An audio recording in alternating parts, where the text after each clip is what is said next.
Hello everyone, today I will show you how to resize cells in Google Spreadsheet. Open your Google Spreadsheet.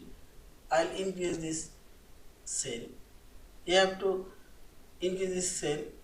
You have to increase this row height and select this column, and also you have to increase this column height and see this.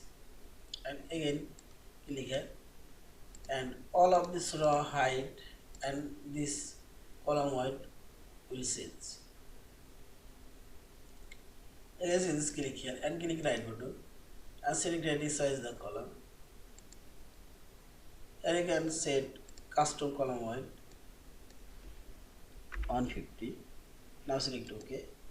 And see this cell white, all of the cells white cells. And now click on this row option and click right button and select resize this row and make it 70. Now select OK and see this. This cell height and point already cells. In this way you can sense all of these cells or row height.